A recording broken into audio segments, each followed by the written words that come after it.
So, hi everyone, I am Fideline Francisco. And I am Sandrine Alpa. So, here's our interview in JIP 2. Okay, next applicant please.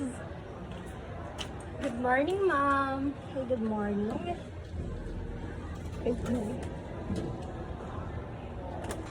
So, good morning ma'am. Here's my first question. Can you tell us about yourself and your teaching experience? Good morning, ma'am. So, I am Fideline P. Francisco. So, I teach for 2 years in a private school. So, I am passionate on teaching, which to build a good relationship with my student.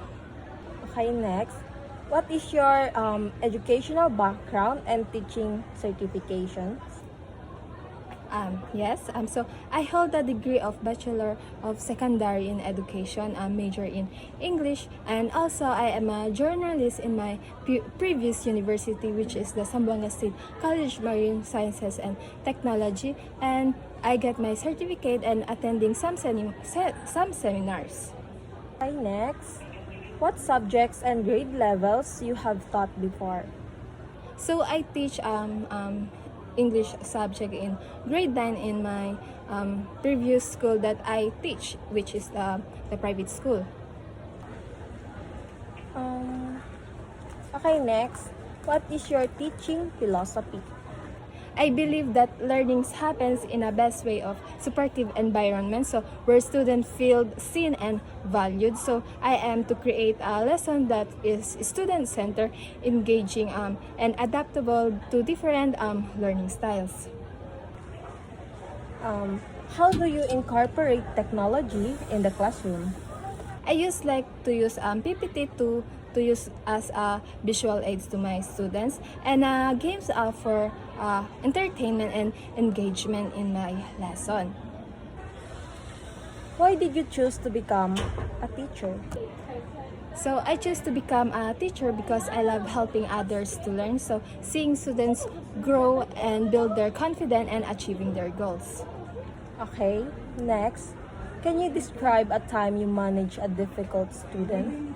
I once had a student who's disrupted in lessons. So after the class, I talked privately and they were struggling in my lesson material. So to come up, I provide additional and recognize their progress, which improve both their behavior improvement. Okay, next.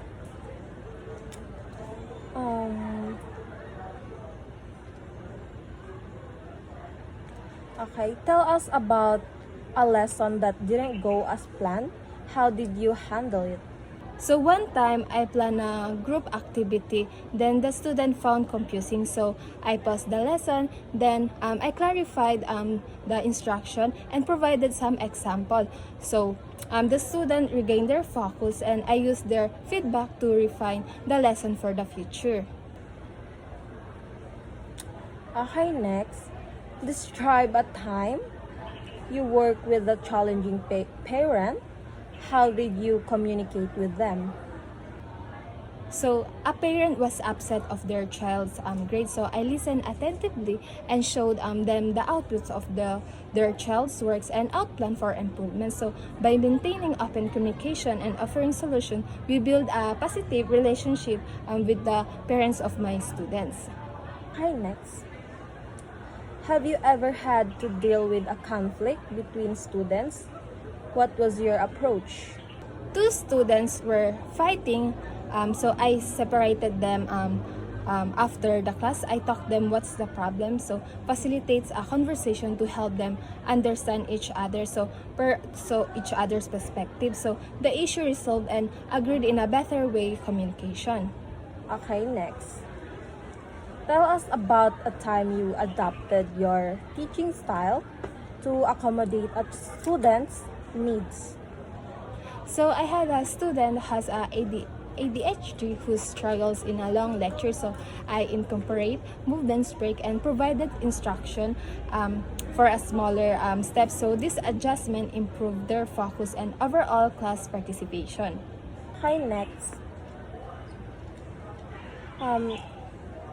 If a student refuses to participate in class activities, how would you handle it So if the student refuse to participate in my class activities, I will talk him or her privately. So what's the problem?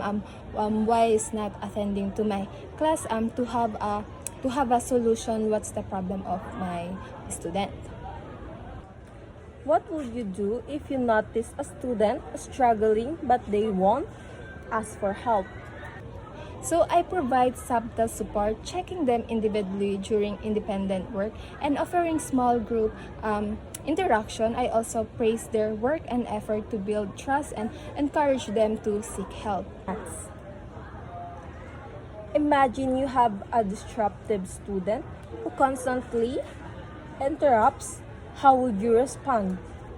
So I calmly redirect their behavior by setting a clear expectation. So if their behavior still continue, I will talk to them privately what's the problem and to work for a solution. Next, if a parent confronts you about their child's grades, how would you handle the situation? I listen attentively and respect their perspective. Then I show their child's work and outline for improvement to show evidence. Okay, next. What would you do if your student weren't engaged in your lesson? So I'd pause, then adapting and shifting an interactive, engaging activity. And also I seek feedback afterwards to improve my future lesson. This is my last question. Suppose you are assigned to teach a subject you're not familiar with. How would you prepare? So if my assigned teaching subject that I am not familiar, first I will research the curriculum to what I will teach and reach out of advice to my colleagues and utilize online resources. I have a question, ma'am. So what is the student to teacher ratio in this school? Our student-to-teacher ratio is approximately. We strive to keep class sizes manageable to ensure students receive the support and attention they need. So my next question, ma'am, is how the school support teachers' professional growth? We offer various professional development opportunities, including workshop, mentorship programs, and funding for external training. Additionally, we encourage collaboration through professional learning communities and regularly teacher development meetings. My third question, ma'am, is what are the biggest challenges teachers face at this school? Like many schools, some challenges include classroom management, adapting to diverse students' needs, and staying updated with curriculum changes. However, we provide strong administrative support and resources to help teachers navigate these challenges effectively. This is my last question, ma'am. So, what is extracurricular opportunities are available for teachers to lead? We offer a range of extracurricular opportunities, including clubs, sports teams, academic competitions, and art programs. If you have a specific interest, we're always open to new ideas for engaging students beyond the classroom. Thank you. So, okay, next applicant, please. Good morning, ma'am. Good morning, have a seat. So, okay, ma'am. So, my first question to you. So, can you tell us about yourself and your teaching experience? Good morning. I am Sandrine Alpa, and I have been teaching for 3 years, specializing in Science 7. I'm passionate about creating engaging student-centered learning environments. The next one is, what is your educational background and teaching certification? I have a Bachelor of Secondary Education in English from Zamboanga State College of Marine Sciences and Technology. So, next, ma'am, is, what subjects and grade levels have you taught before? I've taught English at grade 8 and have experience with ESL Special Education.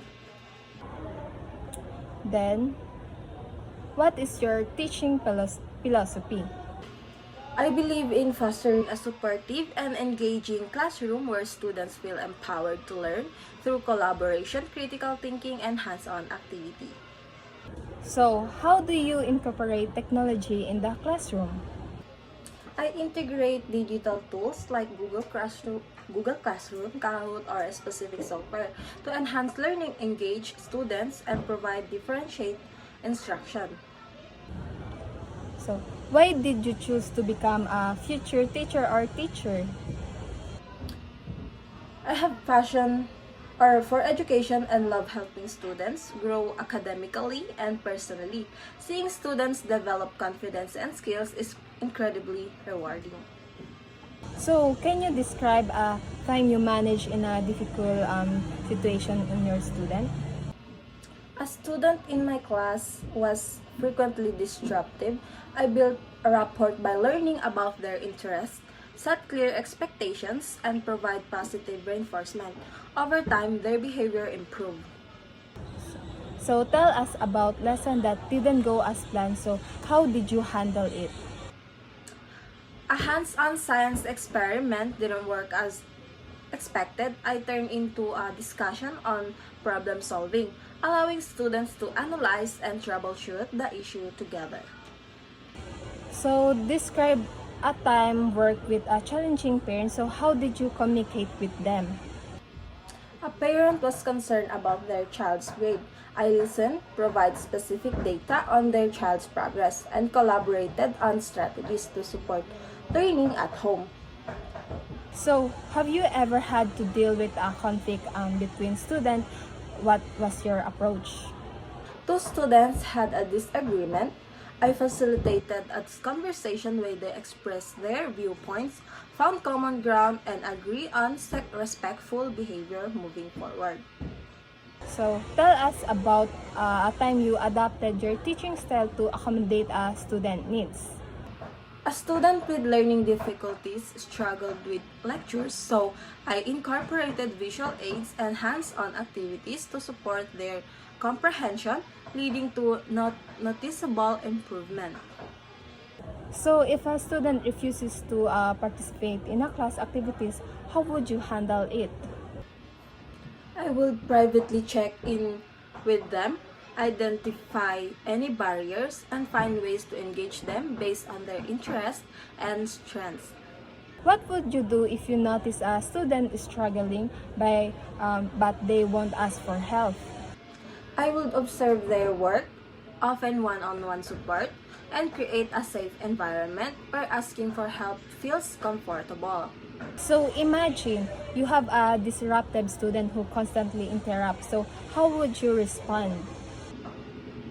I'd calmly address the behavior, remind them of expectations, and redirect their energy positively while reinforcing consequences if needed.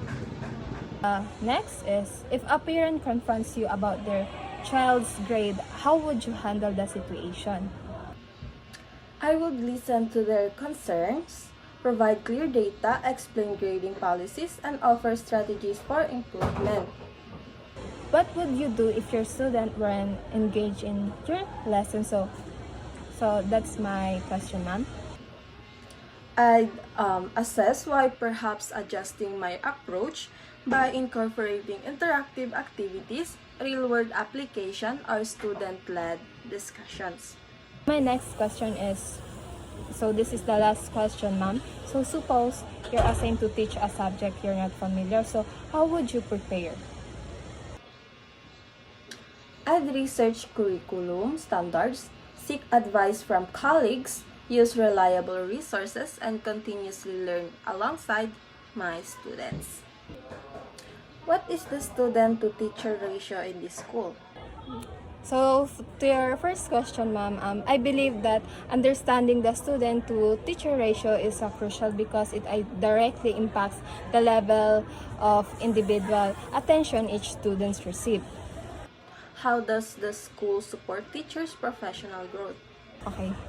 For your second question, ma'am, so continuous professional growth is very important here. So, giving a seminar workshop and collaborative planning session with practices which help refine the teaching practices and stay updated with the new strategies and being supportive.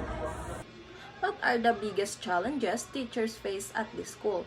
So for your third question, ma'am, so every school has a unique challenges and I believe being aware of them helps teacher be more prepared and productive. What extracurricular opportunities are available for teachers to lead? So, for your last question, ma'am, so extracurricular activities are available here and whether there are opportunities for teacher to initiate new clubs or program.